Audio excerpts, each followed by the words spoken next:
Guys, good morning and welcome to this very special episode of the RDO Podcast. It's episode number 14. As always, I'm your host, Jason Von Cannell, with my brother and co-host, Alex Von Cannell.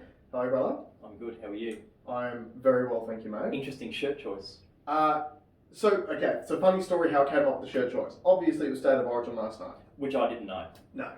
Which no one is surprised that you didn't know it was State of Origin last night.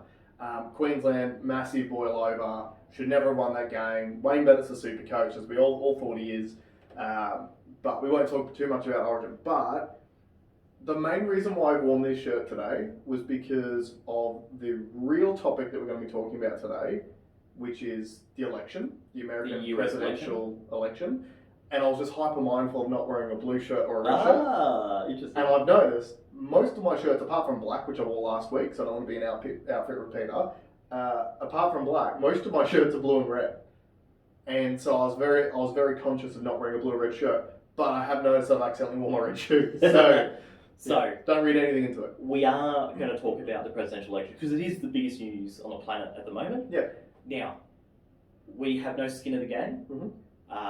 It's not our president, either of them, right?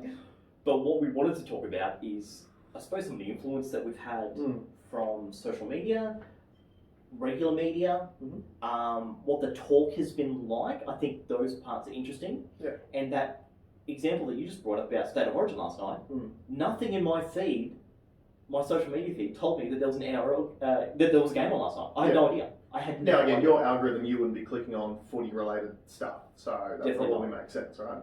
Yeah, but still, are we thinking that the algorithm is flawed in that way? Well, yeah, completely. Because it's only showing stuff that you've interacted with, but it's something I would have liked to at least known that it was on. And that's something that, look, they speak about in the Social Dilemma a lot, and we don't harp on too much about the algorithm because we started off last week with Facebook rant too. Yep.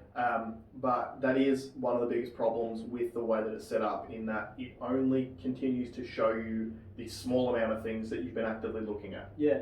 And it doesn't open up your eyes to other things. Like, it's literally like, if you go on social media now, I feel like you've got tunnel vision because you're not seeing any of the things, which is one of the things that, like, it concerns me the most about the internet in general, but obviously because social media is such a big part of the internet now, and why the majority of people spend most of their time on the internet now is jumping on social media. Yep.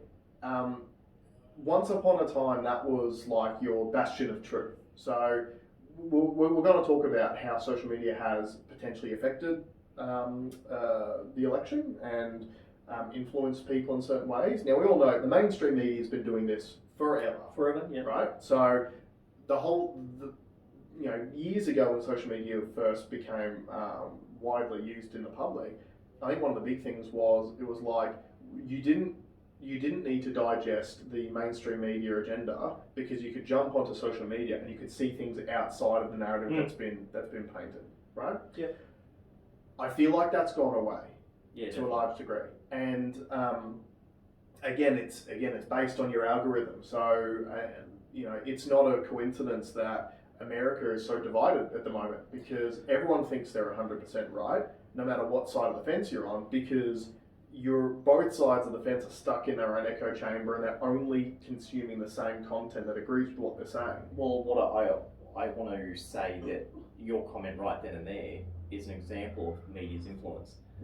Because people have said that America is divided, but if you look at the voting numbers, they are more engaged in the political process now than they've ever been. So in a way, that has pulled them together.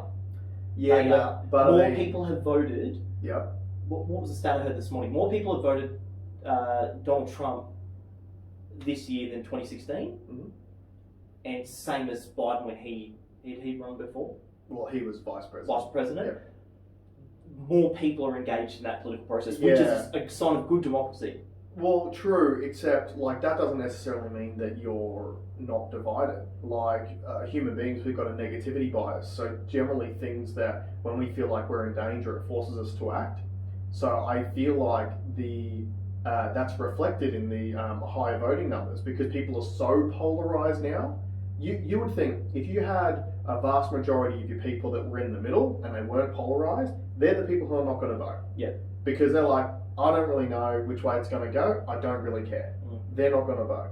So if you're getting high voting numbers, I reckon it's because you push people to two different sides and they're so far pushed away from the middle that is encouraging more people to go, okay, I feel like I'm in danger if that party wins, I'm going to go and vote against them. I can see how you think it's that way, but I also think too that they are coming together to better validate their process. Well, I think that the real kicker for that's going to be post-result. Yeah. So obviously coming together and voting is one thing, but accepting the winning president afterwards, that shows you whether or not they're actually united or not. Well, that's where I think we need to be careful about our attitudes around the media of it, because I was watching the news this morning, and there was literally an Aussie reporter saying everyone said there was going to be looting and rioting because that a certain state had lost a particular way. He goes, it could not be more peaceful now. Yeah, right. So we've got to make sure that we're asking the right questions and we're looking for the right outcomes of this. Yeah. And that we're not just trying to find something that's explosive. I spoke to you during the week. I got lit up by something. It's triggering me. So I'm trying to really, really take a step outside myself and go, okay, is what I'm seeing real? Yeah. Or is it what I think they want me to see? Just stop right there. That is a learning point for all of us. Okay, is a learning point for all of us when it comes to things like social media, but media in general. Please have I don't know if it's maturity or... it is a maturity thing. Yeah, but or the respect for... Yeah, but to step out of yourself and go, am I being influenced? Because the guy, I can't remember his name, Tristan something, who was on The Social Dilemma, he was on Rogan's podcast during the week.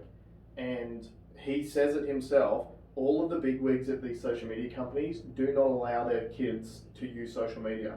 And they also say, just because we know how it works, doesn't mean we're not affected by it. Well, I think I'm more invested than most people. I have been very interested in that technology space for a very, very long time. Yeah. But I'm in some ways, I'm more susceptible to it, because I think I've said on this podcast before, I've hacked my algorithm. Yeah. But I haven't. I obviously haven't. Because they say that too, is that every click you make, every like you leave, every link you click, all that sort of stuff. They'll be watching you. Well, yeah, but also it dresses up that, that mannequin version of yourself that they've got for you. Which means that over time, the more data you give them, the more directed it's going to be. Right? So eventually it'll get to the point where you'll only see one thing. Yeah. Because their algorithm will have had so much data pumped into it that they're like, this is the one thing we're going to show you. I think I told you years and years ago, I always try and have a think of like a futurist approach.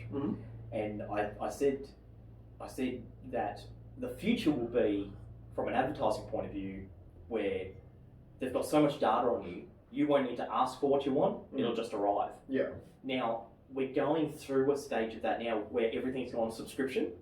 So they're trying to, they're like, retailers are trying, well, instead of you asking me for a product and I give it to you, how about we'll just, you're going to buy it anyway in the future, we'll just put you on a constant one.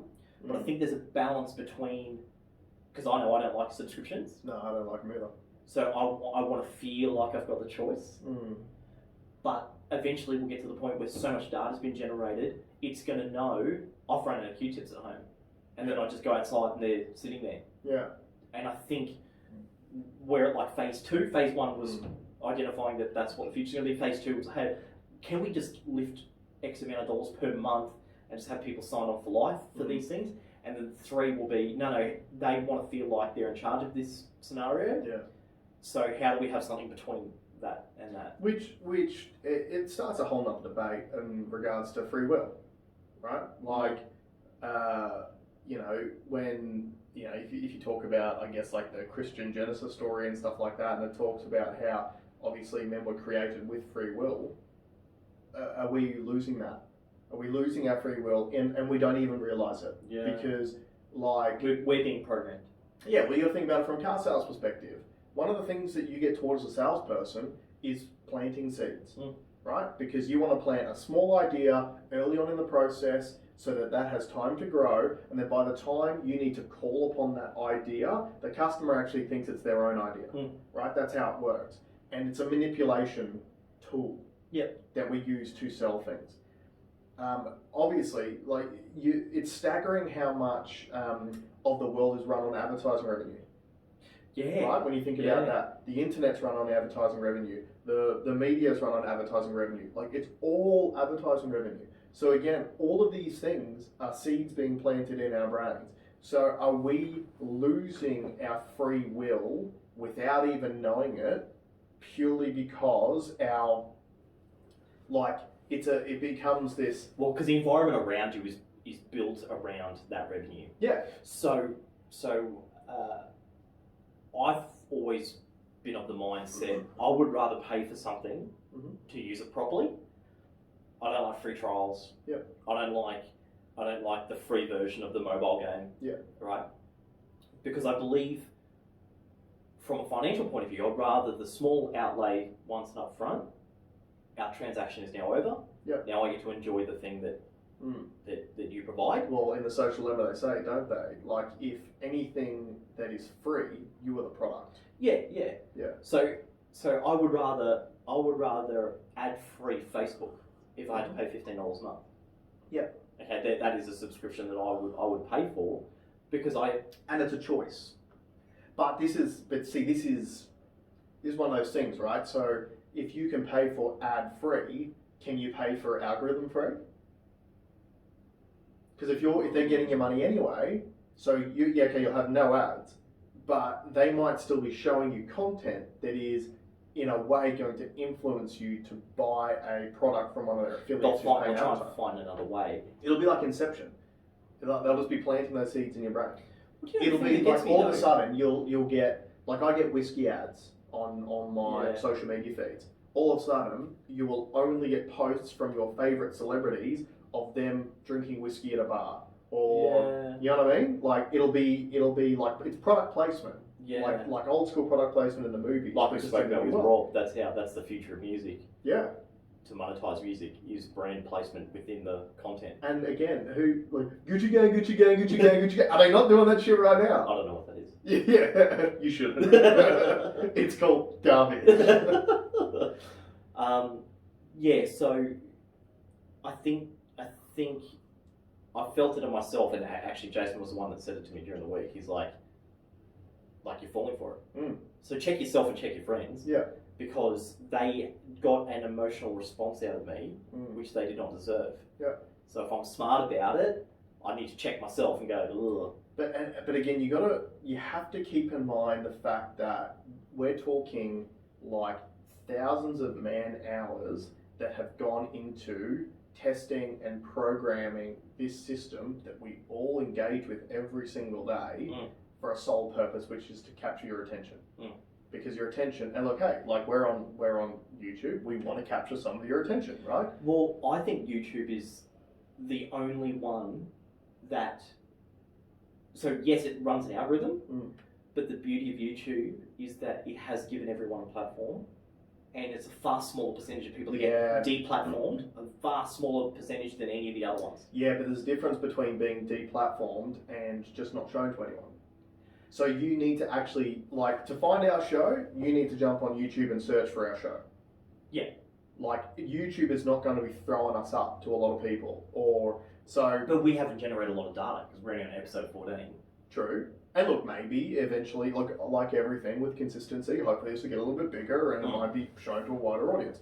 But also, our content's not really clickbaity. It's like our titles aren't clickbaity. It will never be. And we don't want it to be that, right? Yeah. But the thing is, and again, so Tristan talked about this on Rogan's episode recently about how YouTube... Isn't it Tristan? Probably. Tristan. Yeah. Tristahn. Yeah. It's not Tristan. I'm sure. But he was saying that YouTube's data suggests that if you search for this certain type of video, their data suggests that if they throw up this sort of video, you're more likely to click on it. So like they had one, I can't remember the exact scenario, but it's talking about if you were a young girl in this demographic and you looked up a video about weight loss or something like that, then they would then show you one about, it was like bulimia or something. Because it's like, again, human beings, negativity bias, will automatically click on things which are negative. Because they trigger us and we go, oh, like I need to learn about this thing because this is dangerous for me, so I need to watch this. And the problem is the YouTube algorithm, it sends people down those rabbit holes to the extremes. Back in the day, I've rabbit holed hard. Yeah. Like if I had a day off and you just have the autoplay on and I'll watch a little doc, and then just down this deep rabbit hole. But at the same time, I like to see what's at the bottom of the rabbit hole. Yeah, because sometimes it's interesting. Sometimes it's interesting, and at least now it was Rage Against the Machine's anniversary on the 3rd. It was, yeah. Right. That self-titled Rage Against the Machine album is one of my all-time favourites. Yeah. And one of the lessons that I got out of that was to question everything. Yeah. Okay? Don't just assume what you see or what you're told or what you hear is real. Yeah. Ask questions. Like, be curious. Yeah. Understand what being the other curious, side is. I think, is one of the biggest things, is being curious. So, like, we're not saying if one of these videos comes up, don't click on it. What we're saying is click on it, watch it, take it with a grain of salt, do your own research. Yeah. Every single time. Just Curiosity is a good thing, Yeah. because at the end of the day, like, again, if we bring it back to the US presidential election, or even our election, and, we talk about, like, tribalism and stuff like that, state of origin, perfect example of it, right? State against state, mate against mate. So you guys could be best mate, but then 3 days a year you hate each other, and that's okay because we pick tribes as human beings. So curiosity, if you're not curious and you're in one of the camps, I'm in the Queensland Origin camp, I'm never going to go, maybe the New South Wales camp's got good ideas. Because I'm not curious. Why would I want to know? I've picked my tribe, I'm staying here. Yeah. So curiosity is one of those things I think we need to actually curate and encourage people to be, because how are you ever going to branch out of your tunnel vision if you're not curious about what's actually out there? I can give you my sporting example of that, which is Formula One, is what I follow really, really closely. Yeah. And Hamilton is dominating, dominating, but he's a very polarising character. And there's people that have so much hate for him. I've never been a Hamilton fan, but I have to respect what he has done.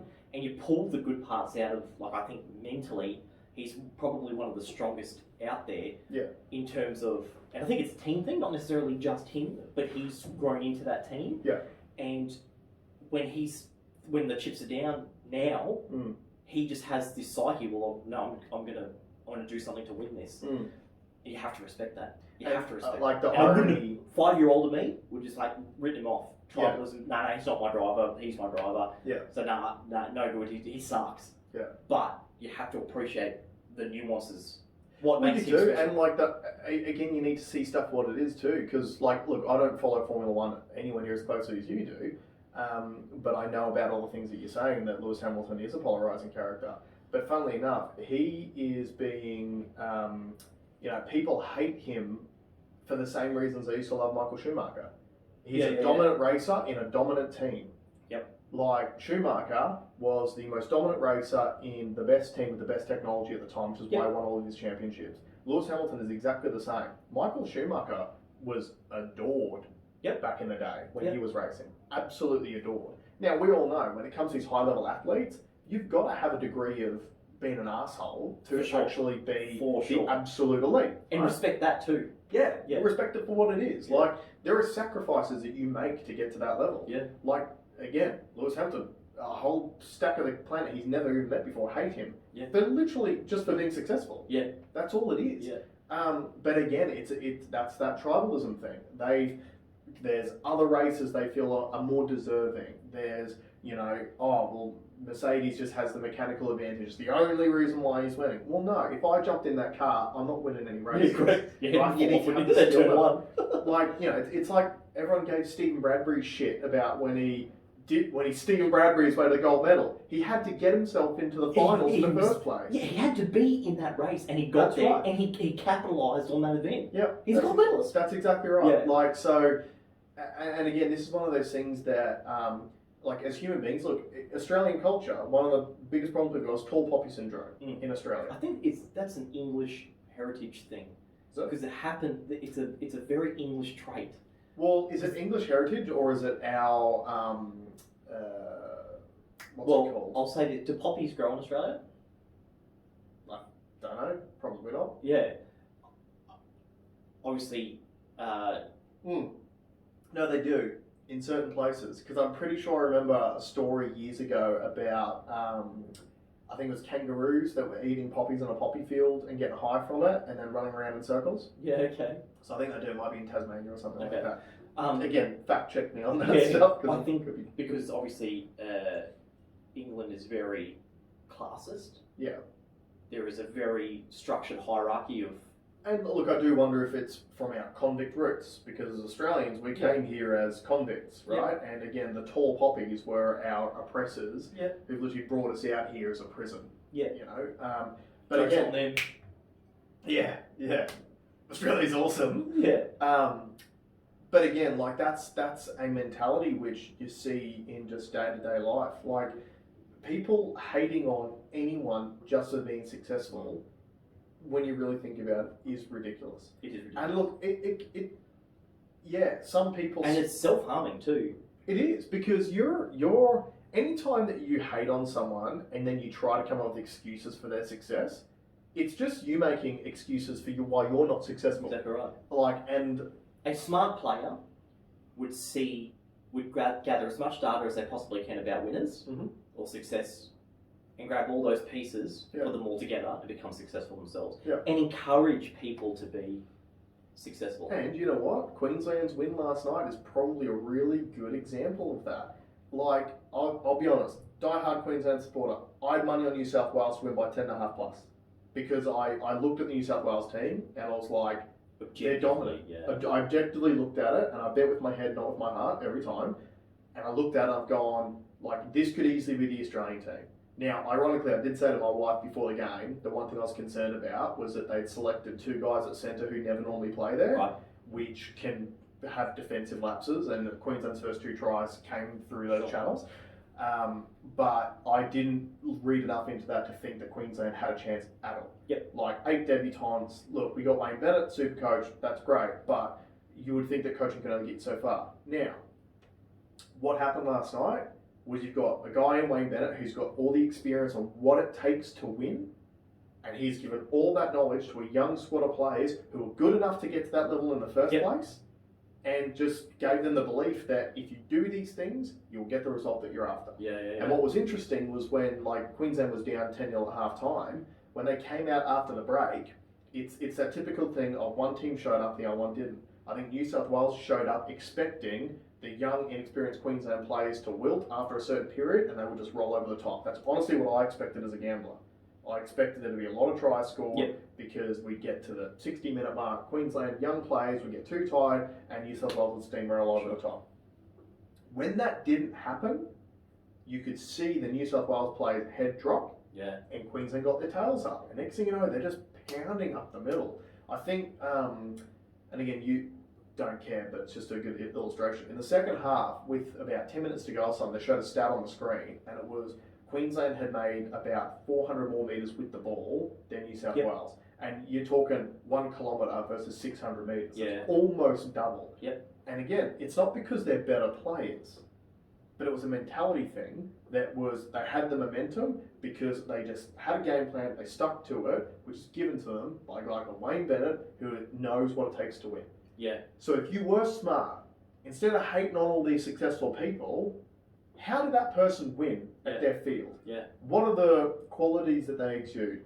Like, because you'll often notice most people who are that successful aren't hating on someone else. Definitely not. Right? Definitely not. They're often the ones that say, I don't care what they're doing, I can only do what... Because you can only control what I'm doing. Right? So, and that's the thing, like... Did you read that article I sent you? Google tried to they ran a test to see whether they could remove managers. From, But then they realised that the managers' qualities are human traits. Yeah, that's right. And it was the same human traits. And it was all about, and I believe, or not, well, I'm a fan of Wayne Bennett. Yep. There's a quote that I think he said in one of his books that sticks with me forever, which is the one about stress. Stress is like a rocking chair. It's something to do, but it doesn't get you anywhere. Yep. And I refer to that a couple times a month forever, ever since I've heard that. I think it's a beautiful thing to live by. But I feel like his calmness, I feel like his trust in his team is at a very high level. Yeah. And he never takes ownership of the success. He shares it with the squad. Yeah. I think all those traits are massively commendable. Absolutely. And it shows no results. So I was not surprised. So when I saw the news, and I'm like, New South Wales won, I was surprised by that after the history. And then seeing Wayne Bennett's face after, talking like this. Yeah. And I was like, oh, okay, that explains it. But you should have seen, like, they always flashed him during the game, and I love it, because he literally looks like he's asleep. And again, a lot of us youngins, compared to him, we want to go to sleep at that time too. But like, he's literally just sitting there watching the game, and it's 3 minutes to go. His team's up by 2 points with New South Wales on the attack, but it's just super calm. He's seen it a million times before. But not just that, he knows he can't. Being angry doesn't fix it. Yeah, that's right. Being crazy doesn't fix it. In saying that though, the most aggressive coach in the NRL, Craig Bellamy, just won the championship again. Yeah. He is good. He's the guy who's got the phone smashed. He is, mate. He is good theatre to watch. Yeah, If NRL, if you really want to make some money, you could start a streaming service where for an entire Storm game you split the screen. Yeah, Belly Vision. And you've got the game on one side and Craig Bellamy on the other side, and you will just watch Bellamy more. So I think that's fascinating. So you probably would they be the two best coaches in the sport? Yeah, and ironically, Craig Bellamy actually came up as an assistant coach under Wayne Bennett at the Broncos. So what a smart me thinks is get both of those two people together and find what makes Craig Bellamy successful. Yep. What makes Wayne Bennett successful. Yep. And grab those two traits. Yep. And then put them into your game if you can. Yeah. I think that's what you should do. Exactly. I think there's a lot of power in that, right? So if you want to be successful at anything that you do, you will find that the same traits come up over and over and over and over again. And I guess one of the biggest traits is to actually be humble enough to want to learn. Yeah. That's one thing. Always wanting to learn. But another thing is arrogant enough to back yourself too. Yeah. Like, people look at arrogance as a negative trait but a lot of the most successful people in many different fields are super arrogant because you have to have a bit of that, like, especially in sports. You have to believe that you're the best to be the best. Because if you don't believe it, you're not going to achieve it. You've already lost, right? Because someone out there believes it more than you do. Yeah.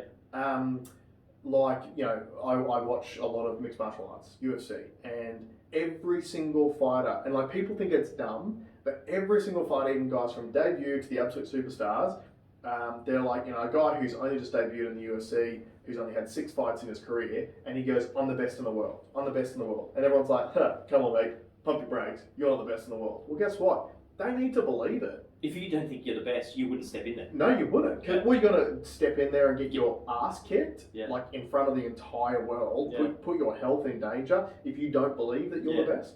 You just wouldn't do it. And you need to have a degree of that. Yeah, absolutely.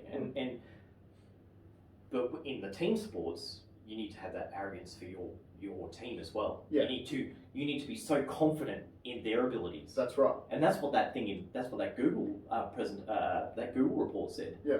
Is that good team leaders encourage their team and don't micromanage. And they trust their teams. Trust. Yep. Yeah, they trust it. So Wayne Bennett would be up there trusting his team to do what they need to do. It's one of implement the things that they'd spoken about. That's right, and it's one of the things that like LeBron James gets criticised about for his entire career. So there's all this, the GOAT debate, and like Michael Jordan is the GOAT in most people's eyes. and a lot of people aren't giving LeBron James his due. Now, Jordan's got 6 rings, LeBron's got 4. So if you're going to just look at a metric, you can say that Jordan's the GOAT anyway. And one of the things that LeBron's been criticised for his entire career is passing away for the last shot. And it happened in the final series this year as well, where they could have won the series in, I think it was game 5. They could have won the series. They were down by, I think it was a point. Mm-hmm. LeBron drove to the rim. He had 2 defenders on him, and he passed out to Danny Green, who has been struggling to shoot, but he is a sharpshooter. Passed out to Danny Green, who was open to take the last shot, and Danny Green missed the shot. Mm-hmm. Everyone rained hell on LeBron, criticising him because, that's what happens. We knew he wasn't going to take the last shot because MJ would have taken the last shot, Kobe would have taken the last shot. Yeah. But the thing is, it's not the right basketball play, and LeBron will make the right basketball play every time. Yeah. But he trusts his teammates. Yeah. And I think he's been to the finals almost every year for the last 10 years, apart from maybe last year. So what I'd say about that shot is he's given that player his trust. Yep. And so he didn't get the instant gratification then, but what's that going to do on the next game or the next game? Oh, dude, the next game was an absolute blowout. And Danny Green, who'd been struggling the whole series, he hit his first 2 3-pointers. Yeah. I think that's, good managers, you let, you show, give your guys, give your people the space to fail. Well, yeah, but show them that you trust them. Yeah. The worst thing you can do as a manager, and we talk about this all the time, is bring in someone who's talented because you're not going to bring duds in. Yep. Right? You want to pick someone who is the best out of the crop of people that have applied for a job. Yep. So you brought them in because they're talented. Trust them. Show them that you trust them. Because I've been in that position where I've either been pushed down by a manager above me, or I've had moments in time when I can remember them now where I've made a play or made a call that would have been against what the manager thought I should do, and the manager's gone, well done. Mm. That stuff, it doesn't seem like much, but that stuff's huge. It's massive. It's absolutely massive because it shows they trust you to back yourself. Yeah. LeBron, like we said, trusts his teammates. Everyone, again, criticizes LeBron because he just creates his own teams. Well, yeah, he brings people in. And then what does he do? Pass them the ball. Pass them the ball. In a clutch moment. Because he trusts them. It's so important. But, look, we should probably circle back around. Yeah, so what I wanted to say, again, I spent a lot of time on social media. Yep. I engaged with the US political process by watching comedic videos equally between the 2 candidates, I believe. Right. There was some hilarious Trump stuff. Yep. There was some hilarious Biden stuff. Okay. And I only engaged in funny. Yep. I'm not interested. Again, I've got no skin in the game. I respect the political process. It's the American people's. It's their process, and I respect that. Yep. But my feeling, because of what I was programmed to think, my feeling was that the level of fun that was made of Donald Trump was to the point where it was too far. Right. Okay. So, to me, it looked like a smear campaign against him. They just more and more content. Now, the content was probably easy because he was more in the public eye. He's very easy to pay out too. He's very easy to pay out. Yeah. But at the same time, there was so much stuff on the Biden side as well to make fun of. But I think, from what I was exposed to, they were easier on him than what they were on Trump. Yeah, and I had the same experience on social media as well. And again, like you said, no skin in the game. There are policies on both sides of the coin which I feel are good policies. Well, just on a policy thing. Yep. I have no idea what the policies are. No, Right. zero. Not one thing was shown about policy. Okay. Zero. In my field, sorry, my algo showed me nothing about policy Which- because I only interacted on that funny Yeah. satirical level. Yeah, which is interesting. And look, there were a lot of stories that came out, and I guess like what's happening at the moment is very interesting. How obviously we're literally mid-election now, and obviously Trump said that he won early on in the process when before it was official, and now it looks like Biden's potentially going to win, and you don't know which way it's going to go. But Biden, sports bets just paid out on Biden to win. Yeah. Now, they also paid out on Cam Smith to win Club Churchill, which I did put money on as well, thank you Sportsbet, when he didn't end up winning it. So who knows? We're not sponsored by Sportsbet, by the way. No, we're not. Well, I am. It's my only source of income at the moment. But Gamble responsibly. Gamble responsibly. But it is interesting in that, like, you've got Twitter, for example, because everyone knows Donald Trump loves to tweet. Every single tweet that he puts up, Twitter has flagged at the moment, saying that it's like flagged for. So it was not a Trump thing. So they had spoken previously. Twitter had spoken about they were going to throttle some of the tweets that they believe could affect the election. I think it's due to the Russian bots and all that kind of stuff. Yeah. But what I found surprising is that I sent you screenshots this morning. Every second Donald Trump tweet was flagged. Yeah. But that's the president. I know. And like, think about that for a second. And so a company is suppressing direct feed from the person it was about. Yeah. It's a scary thing, because this is what we talked about before when you're looking at deplatforming. So one of the things that is a pretty common theme is that most big tech companies typically lean left or Democrat, typically. And there were some stories that came out a few weeks ago about Twitter, Facebook, either suppressing or actively banning certain stories about Joe Biden's family. Which, again, when we talked about curiosity and we talked about, I don't want people just to read sensationalized stuff. Sure. However, I believe it's for the general public to decide, when things are conjecture or whatever, what is fact and what is fiction, and actually have the opportunity to read both sides of the coin. Yep. So, again, when you're talking about influencing the election, you've got the algorithm as one part of it. But when you've got companies actively coming out and suppressing information, it'll be really, really interesting if any of things are actually proven to be fact. Because what happens if you go post-election and this story that they suppressed, which, do some research into it, I'm not going to tell you what the story was, you'll be able to figure it out for yourselves if you care. There was a big story that got suppressed or flat out banned from certain social media platforms. If that's proven to be true post-election, then it's pretty easy to say that the social media companies influenced the election result. So I can tell you what will happen. Nothing.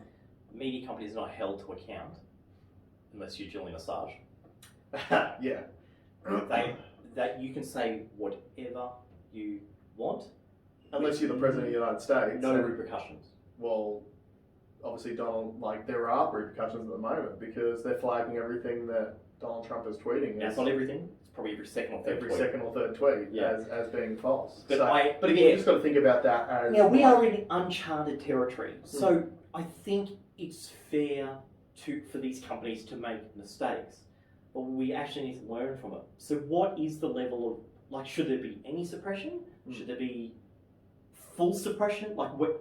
Well, in my view, it should be all out. I love the free speech, right? Trey Parker and Matt Stone philosophy. Either make fun of everything or make fun of nothing. That's right. Okay, so either say everything or say nothing.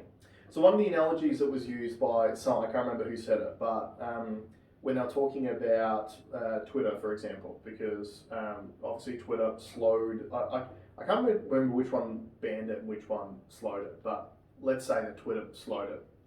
You could jump on Twitter and see videos of Islamic terrorists cutting people's heads off, but they slow down the story. You can go on Twitter and you can watch pornography, which, again, if you're not 18, you shouldn't be able to see that stuff, but they've slowed down the story. So what the real question is, who decides what is real, fake? Who decides what is able to be spread and what is not? And one of the things with the algorithm is they know that fake news and negative news spreads faster than the real news. Because again, it's clickbaity. It's in a way that more people are going to interact with it. And we all know that with social media, the more interaction something gets, the more it gets pushed, because it's all about trying to keep your attention. So they only want things that people are going to click on. So why do they get to decide what's real, what's fake, what can be spread, what can't be spread? It's a person's decision. It should be a person's decision. Well, no, it is a person's decision. Oh, sorry, yeah, you're right.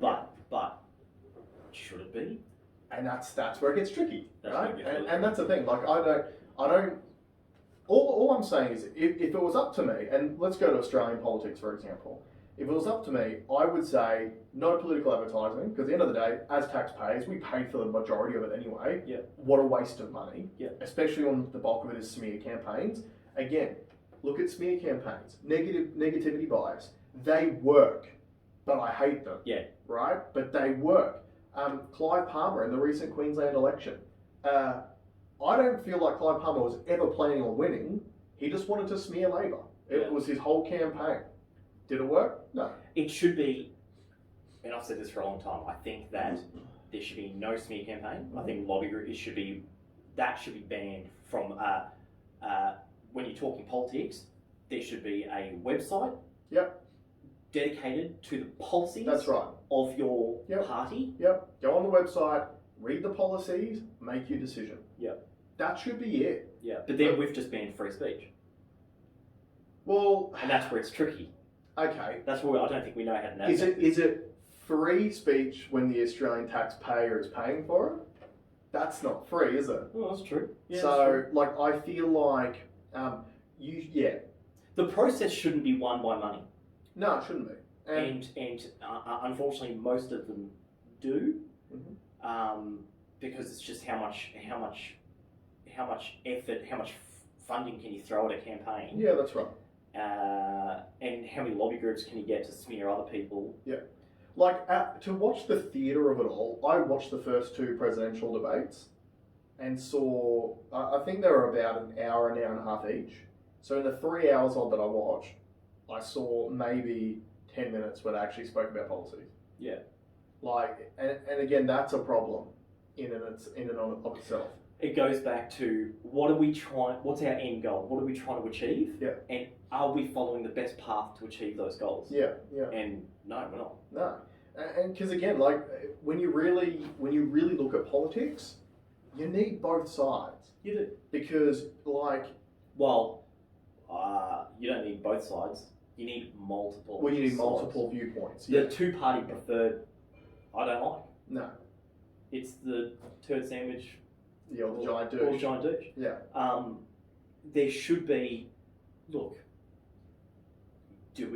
Should it be run by a committee? Mm-hmm. You know.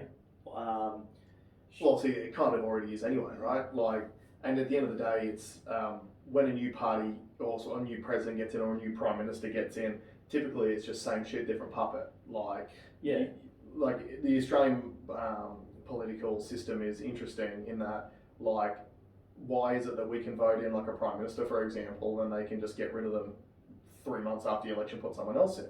Yeah. And it's generally like the policies themselves don't change for that particular party that's in, regardless of who it is. But all they do is they go, look, this person's not popular enough anymore. We need a new salesperson. Mm-hmm. So we get rid of that person. So we immediately lose some of the negativity that's attached to them. We put in a new figurehead to spout the same shit, but it's just packaged different new salesperson. I think that, the question that I ask is that whole process broken? And well, should government be completely overhauled? Now, in an ideal world, I think you'd say yes. Yeah. But how do you do that? Like, well, how much Switzerland's got a good system in that, like, because gay marriage in Australia was the last thing that we were asked as a people to vote on. Why don't we ask for more of that? Like, why are we in a system where we have to back a guy and take the good with the bad with that person? Like, in Switzerland, if you've got major issues, they have a referendum, they vote on it. Yeah. What do the people think about this? So I agree with that process, but the problem with it is I think people that aren't bought into the political system might be making, like, if you forced people to vote in a referendum, Mm-hmm. and there's people that don't care about that particular thing, Mm-hmm. are you going to get the right outcome? You can always donkey vote it. Yeah. Yeah, true. I think, I think there's a good use case for that. There was years ago in an Australian election, there was a young guy that tried to run, and he wanted to create that. He wanted to make a digital system where whenever an issue came up, it got pushed to every Australian citizen online, and you would literally click and vote. The concept is great. Yeah.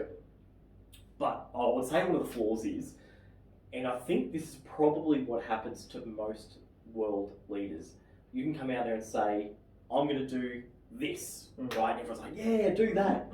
And then you finally get in the chair, and now you get all the information, and you're like, yeah, oh, I can't do that. Yeah, I can't do that because of this. You get to read all the classified stuff, and you realize your hands are tied. Yeah. Well, I can see it made sense out there, Yeah. but now I'm in the chair, I can't make that. What I also hate about the Australian political system is typically that a party gets in, but then they don't have a majority, so they can't do any of the stuff. Yeah. And then the other party's like, oh, you didn't do any of your election promises. It's like, yeah, because you guys voted it down and didn't let me do them.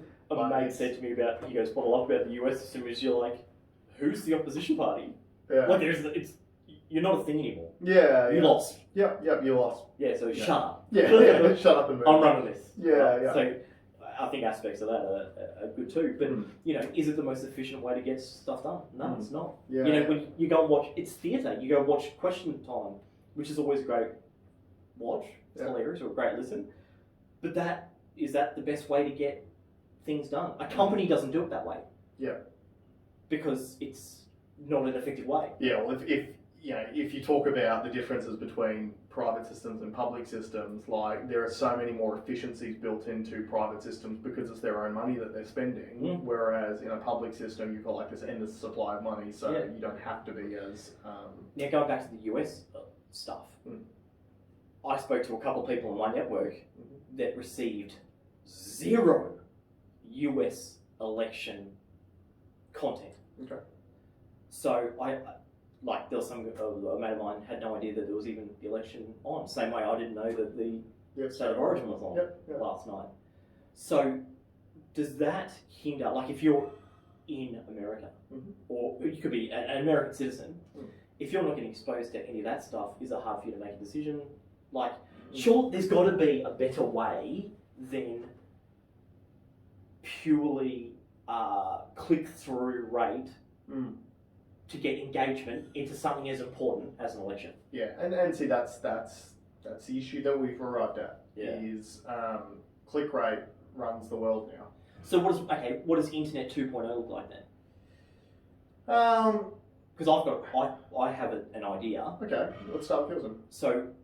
So I think it should be like I think you could go back to the original days of the internet, but if you remove the big players from it, and it was free and easy, and pay for things that you want. So I think if companies were now profitable because they created a platform that you want to use and you see value in using, and you're willing to pay for those things, that system, in my opinion, could be better than the current free to use because we'll get the companies to pay for it model. Yeah.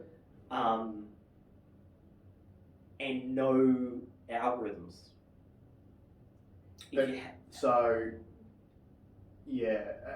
look, this is a tricky position that the whole world is in now.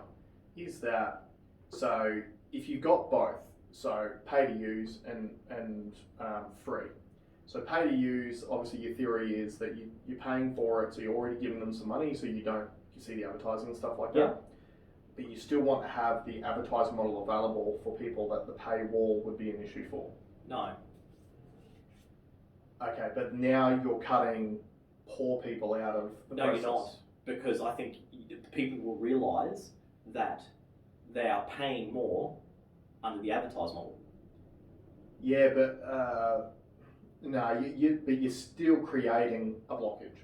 there are people out there that if you were like, they can't afford Netflix, for example, because they're that close to, they're that over ticked up or whatever the case may be. The people out there who can't afford Netflix, you're cutting the poor people out of the process. You're not, because those people have bought $100 pair of shoes that they saw on that free platform. Yeah, but that can change just by them having a mindset adjustment. And that'll happen. How though? In a pay model. But if there's a paywall, how are they going to see the content that will tell them that to have an attitude adjustment? So you've got to opt in. I think you have to have options. No, it doesn't work. It doesn't work. Mm. It defeats the whole purpose of what I'm trying to say. Because the free model sucks. The free model does not get the desired outcomes. I think we can agree on that. Yeah, but I don't think a paid model gets the desired outcomes. But a paid model is one step closer to it. Because people that think it's free are wrong. It's not free. Yeah, no. It's not free. The product. Your attention is the product. Yep. Your attention, your data, you are paying. Yeah, but if you're telling me for a second that if you put a paid model in, that they won't just do, like I said before, product placement stuff in the stuff that you're seeing, you're kidding yourself. Yeah, but now I have the option, and our other. But you don't. No. Because other people will come into that field and offer you something that you want. No, I'll tell you this way. No, let me finish. Mm-hmm. So when they start putting that advertising stuff in, I'm like, I don't want to see this stuff. Mm-hmm. There'll be another option. Okay, I'm not going to pay for you anymore. So that's your disincentive. Okay, and I'm going to go to this person that's not going to algorithmize my content, not going to take my data. Okay, so I'm going to put my money there. Now, this is not going to happen because there are channels available that are monetized and non-algorithmic, but they are very fringe. But if we shifted off those main platforms, I think a pay model could work. And you're saying that it's disenfranchising for people that don't want to spend that money. They just need to understand that they are paying way more than the $15 a month is going to cost you to pay for it. Yeah, but I think they don't understand that. But they will if that other option was there. Okay, so let me tell you this. You've got a free model, which is telling you don't pay for the pay model. And then you've got a pay model that comes out going, I've got a paywall, I've got some really good ideas behind it. If you're broke, you're not paying. Then I just don't see it happening. Well, but you can you can stay on. You can have no option then on Internet 2.0. Yeah, so you can stay on Internet 1.0. And society does this all the time. Society always favours the people that have the income to do it. The green movement is exactly the same, right? To try and fix climate, all the climate stuff. To be green is more expensive than to not be green. Yeah, at the moment.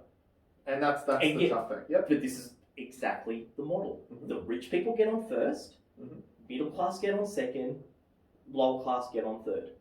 So, but you need to have that option for the rich people to go and buy into the system first. But then my next concern is everything obviously ramps up in phases. So then what happens when you get the vast majority of the people who use social media onto the paid platform, and then all of a sudden the paid platform decides to change the rules and throw the advertising back in?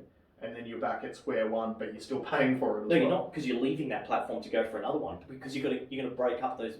So who are the other fringe platforms? Well, the fringe platforms aren't created yet because there's no incentive for them to do it, because the pay model, the structure is that advertising model. So if someone gave you a premium, if someone said to me that there was a premium, better UI version with no advertising and no algorithmic jacking, and it's $15 a month, I'd buy it and I'd jump off the other platform. Yeah.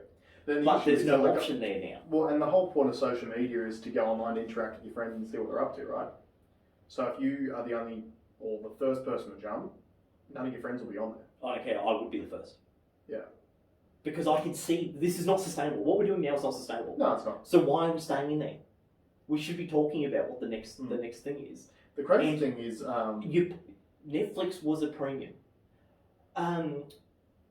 We paid $120 a month for Austar or Foxtel back in the day. And from a value proposition, people saw value in that. But now you realise... But the vast majority of people didn't have it. I wouldn't say the vast majority, they had even if you said it was 30%. And then you've gone from $120 to get Netflix for $15. Mm-hmm. So it's just with adoption, people are willing to pay for TV, which they can have for free. So there is an example. But there's TV on there that you can't have for free. So, like, you can't go onto Netflix and get everything that you want. Like, you can't watch live sports on Netflix. Yeah, but you can't do that on the free model either. So what I'm trying to say is that there is a paid premium version. My strategy has happened in other fields. Mm-hmm. Free-to-air TV is Facebook. Yeah. I want the paid version that is premium of what I want. Yeah, 100%. But again, this all gets back to, if you're paying for what you want, how do you see things outside of that sphere? That's one concern that I've got. Mm-hmm. And I don't think that paywalls should be a blockage. Because if you're talking people have money. Paid social, yeah, I know. Just hear me out. If you're talking paid social media, paid sports, paid YouTube content, paid, like, it's not just one thing now, because every platform's got its sphere of influence. So you go, okay, well, I want this particular movie content, so I'm going to pay for this service. Yep. I want this live sport content, so I'm going to pay for this service. Yep. I want this social media content with no advertisers, so I'm going to pay for this service. Yep. Then it starts adding up. So these become more utilities than entertainment. But that's what it is. So internet now is a utility. Social media is a utility. No, but it is. Let's be real about it. Yeah, I know. But so is that the answer? Is the answer? I mean, like, if you put out on, like, if you got a news station, and if I, like, just speaking absolutes, if I went on a news station and I put a story out accusing you of a crime, and being adamant that I'm accusing you of a crime, you could sue me for that if it was an unfounded allegation. But on the internet, you can say whatever you want about anyone, and you don't have those. There isn't that potential issue that you'll come. I'm losing my words here, but, like, is the answer for the governments to go, okay, these companies are no longer a, like, private entertainment company, they're now seen as a utility, so we need to change some of the legislation around them to prevent people from making unfounded claims on social media. But I think it's a different. I don't think we're talking about the same thing. And I think in the paid premium version, I wouldn't see any of that stuff, and it wouldn't be a problem. Because you would, though, because we'll find a way into it. No, but it wouldn't, because I'm going to jump platforms until a platform comes out that is right for me. Until I find the premium platform, which will probably be the platform which puts you in your own echo chamber of what you want to see. The algorithm is creating the echo chamber. Yeah, I understand that. But you see what I'm saying too. So you're literally going, I don't like what I see here, I'm going to go to the next one. I don't like what I see here, I'm going to go to the next one. I don't like what I see, I'm going to go to the next one. Yes. So you end up in a place that you feel happy, safe and comfortable. Yes. Which is probably going to be an echo chamber of your own ideas, which means you're not going to see stuff outside of that. Yeah, but I'm not also going to be influenced by external factors, which is what I'm being... At least my echo chamber not going to be influenced by echo chamber. The current algo is their echo chamber creating for me. Well, it is. Okay, here's an answer for you. Now, these sorts of debates are important, right? Because obviously you're not going to agree on everything, but the key is to have ideas. Yep. Is the answer to add more options to how you interact with an item, on social media that can maybe even out your algorithm? So, for example, they've got the like button. Now, psychologically, we'll look at something and go, I like that, I'm going to click on it. And what the algorithm does is it goes, you like that, I'm going to show you more of that. Now, can you have two different buttons? Like a like button, like I like that particular picture, for example, or I want to see more of this content button.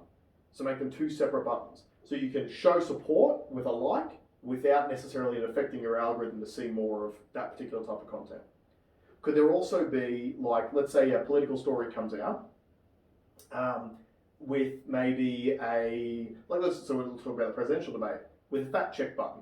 So if, like, someone comes out and, like when Trump said that he claimed that he won the election, like, could that not have a link attached to it going, here's the current election results? So instead of just taking that tweet for what it is, you can click it and you go, okay, it's not actually decided yet, I can move on with my day. Or if you've got something that's like a news, because the biggest problem is clickbait, right? Because obviously a lot of media companies now have realised the only way they can make money through the ad model is by clickbaiting titles which don't So if you remove the ad model, the ad revenue click-through model, and it's on a paid system where a fair spread of revenue goes to the people that are contributing to that thing, you don't need to make clickbait anymore. Well, you don't. That's the idea. That's what I'm saying. That's what a premium version is. Pay for what you want. Pay for what you use. Don't pay to hook me in on something I don't necessarily want to see, but you're making me see. Because the way that you get paid is through that third backdoor thing. Pay for the content that I want. It's an interesting thought. That's what and to use cable TV as an example, that was a paid doorway to get what you wanted. Now it's a bad example of it because in Australia I think we paid way too much. But once the competitors hit the market, it gets better. But you see, one of the other things about paid TV too, originally, was you were paying for TV for no advertising. Correct.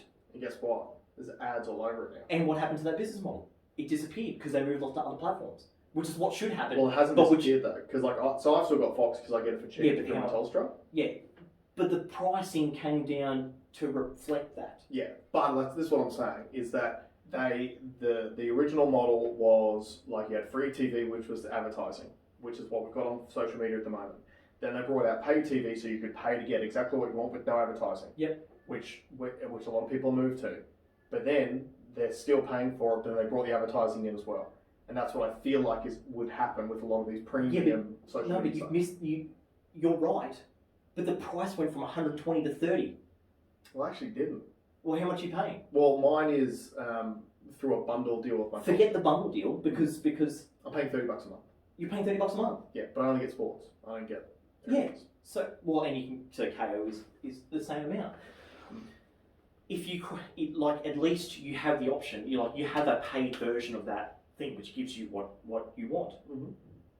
If the free model, you don't have that option. So so here's an interesting question for you, and we'll wrap this up pretty soon, but so how far do you take that? So one of the interesting things with the NRL this year, actually it might be the last couple of years, is, so in the old school days, like on the field, they would paint like a VB emblem in the middle of it. So I don't know if you've noticed this at all, but what they do now is there's no painting on the field. Yeah, and they superimpose it. They superimpose it. So do you get rid of that advertising on sporting events? So do you have to get it to a point where it's like, so every sporting team is now a paid model. If you support your team, you got to pay like a Patreon subscription to the Broncos, for example, and then there's no advertising. Yep, that's how far you should go. So then let's say in this new world that we've got that, how do you actually advertise a product? So if you've got a good product that you want to bring to market, where can you advertise that? How do you start a business? Like, if you're talking about getting rid of advertising, your Auto Bros Facebook page goes away because that's an advertising page. So Facebook Marketplace goes away because it's an advertising page. So then all of a sudden, as from the business perspective, the whole world is completely isolated. So how do you get your product to market? Localized. And localized in small time. Small time. So no more big companies.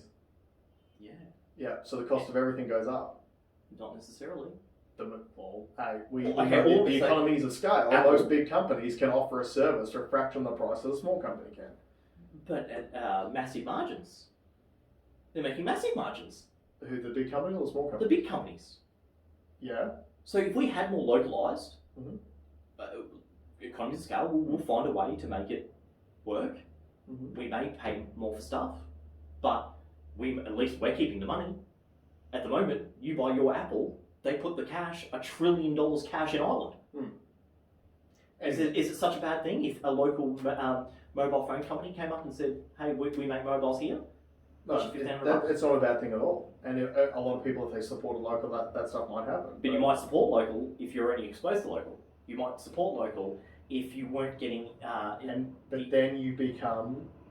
We circle back to the point where you're inside your own echo chamber because you're. I'd rather be in an echo chamber that helps fellow man than an echo chamber that's created by a company in another country that is turning my data into money and revenue for them. But it's the same thing. It's not. It's the same thing, just on a smaller scale. Like But you're literally saying, but you're literally saying, I would rather live in a small local area where I'm being monetized by everyone in my local area. So my community that I live in, where I spend all of my money, which is the only products I'm exposed to, you're being monetized by all of those people where you live. Yep. What's the difference? There's a complete difference. There's a massive difference. It's the total opposite. You're investing your money back into your community. You're creating an industry within your community. But you're monetized by your own community too. Yes, so you're saying your problem is that you're monetized by companies that can be like parking money overseas, for example. So money can be traveling overseas and not being paid in taxes, all that sort of stuff. Yeah. But your problem with that is that big company is monetizing you. Yeah. There's no difference if it's in your local community. Yes, there is a difference. But you're also not exposed to... How much stuff do you order off Alibaba's? Heaps. Yeah, exactly. So you don't get access to any of those products anymore. And that's fine if I'm helping this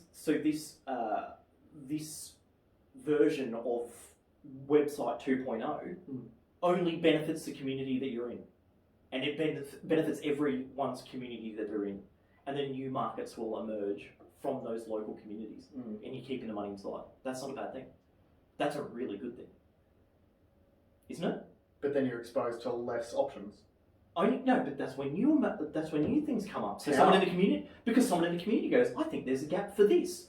So now instead of me buying that thing that's over there, now when someone in my local community searches for hats, I'm the hat maker. Yeah, but where does the innovation come from when? So like we spoke about demand. So like you spoke about before with China, one of the differences in the mentality between the Western world and the Chinese world is in China, I create a phone and I go, this is my really good phone. Here, make it better. Yep. Now, on a global scale, if you are doing that, your improvement's going to be astronomically faster than if it is a small community that is passing around 8 people as opposed to 8 billion people. But we're not passing it around. We're not passing it around now. We're passing around a hell of a lot more than on the small community scale. You don't know what a small community can develop because we've never been given the chance to do it. Well, and at the moment, those massive global conglomerates own all the IP and don't share it. Yeah, and again, I don't agree. I don't think that's the right way to go either. So, again, but if you help local first, you will improve. As from a day-to-day point of view, it would enrich our lives directly if the money that we spent stayed here, and then we would create our own. We would create our own echo chamber, but all the benefits stay within the... So let me ask you this. Internet 2.0 or social media 2.0, which company hosts that then? We all do. We all become a node of it, like on the blockchain. So we all have part ownership of it. No one owns it. It's decentralized. That's the future. It can only be, and that's what I'm saying, the paid premium model. I'm going to pay for the infrastructure to become part of the Internet 2.0 because I want some ownership of it. At the moment, we're just like, no, I'll take it for free. But so who are you paying the money to? Who hosts the content? No, I'm a node on the blockchain. So my computer now gives part of its hardware and software to become part of that blockchain. So I'm part of it. I'm 0.00001% of it. So who are you paying to then? You're not paying anyone. Your infrastructure. Then it's not a paid service anymore. Your infrastructure instead. Yeah, but I had to pay for that. I paid for my computer off Joe Blow down the road, my local computer guy. I bought a computer off him, and now I've become part of Internet 2.0. What if there's no computer guy in your local community? You'll find the computer guy because you're searching for computers.